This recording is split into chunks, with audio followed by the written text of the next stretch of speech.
So, going to be honest, I don't have a lot to say about the series, so instead of doing a double header with a new series, I'm going to be reusing an old script. For those not in the know, before the series started, I was originally going to do random series instead of the current season series. So I have about a dozen or so scripts to reuse. The running theme between these two are isekais. So let's start with the new hat, Kuma Kuma Kuma Bear, which I'm shortening to just Kuma Bear because I'm not saying Kuma 3 times every time I need to refer to the series by name. But patting over, let's get going. Kuma Bear is about Yuna, a massive VR MMO player who, because she's a shut-in, is whisked away to a fantasy world based on her favorite game.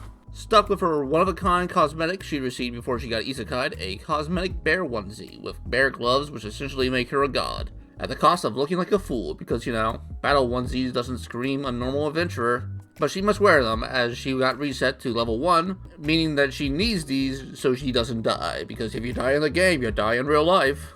What follows is your typical mingling with the locals, blowing their minds with your power, dealing with the issues usually by slaying something, and introducing them to your culture and foods. The main change of pace is her relationship with Fina, her harvester, that harvests the resources from the beasts she slays. Fina is one of the few people she's actually made a bond with, forming an almost sisterly relationship. From there, she starts to grow and finding new friends and becoming less of an introvert, thus creating her own new family to take care of and maybe even grow her relationship with Fina into something more. The main issue for me is the age of the cast, as Luna is 15 and Fina is 10, and yes, that is gross. With the only positive being that it's more platonic, and the only real scene to the contrary is one where Luna flips the side of her bear onesie from sleep to battle and she's in her undies, and Fina is even there, and compared to the other topic of today, I'll be more lenient and let this lay until season 2, with the agreement that if it starts getting weird, I'm going to resend this pass. But as your typical low-tension isekai romp, Luna saves the day, saves the orphans, and busts the old miser stealing from them. Other things of note, a lot of the humor is just, oh my, I can't believe our savior is wearing such a weird outfit, or the inverse of, I can't believe they're no-selling me wearing this outfit, as well as the, boy, I'm so overpowered is comedic.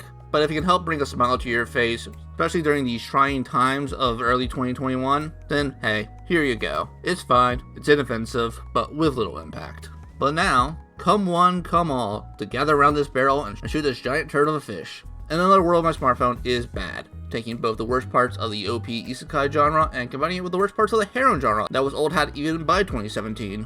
The show is about Discount Kirito here, like literally, look at him in his battle outfit, they aren't even hiding it. But I'm sure this is a knowing homage, and how nice of them of taking it one step further and making sure he had the same personality as what the general audience think Kirito has, aka cardboard. Generically heroic with a pervy side. But not Kirito here got killed by accident and God was like, oops, I feel really bad about this. So I'm gonna send you into a fantasy world and make you a demigod. Also, polygamy is super cool down there. Any questions? Can I keep my smartphone? Sure, let me hook you up to the heaven Wi-Fi and off you go. Remember, polygamy is super cool down there. And look, if you want a polygamous relationship and all parties agree, then that's your thing and that's fine. But this series is hard forcing the harem ending instead of putting, the actual work in to earn such an ending. And instead just goes, polygamy is super cool everyone, so they're obviously all into it.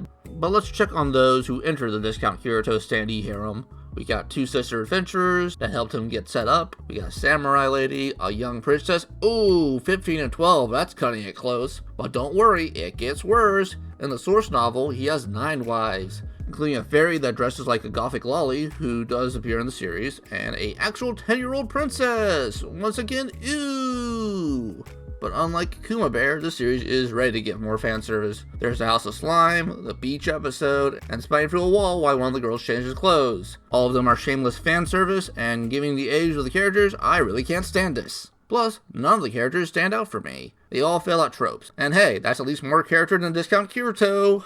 Also, the girls at least take agency in developing the polygamy group, because the MC is about as slow as a wet sack of bricks when it comes to romance, and I'm pretty sure he would take anyone who gave him a decent reason to be his fiancé. His basic OP characters beat all the issues, make fool of the warrior spirits, and introduce his culture into the land. But there are very few redeemable factors for this series other than this tiger. It is cute, and if it was a plush not tied to the series, I would buy it. Also, in case you didn't pick up on it, there is very little closure for the series, as only 4 of the 9 have officially become one of his fiancés, but I don't think we're missing much, so if you must watch one of these 2, watch Kuma Bear. It's better by a country mile.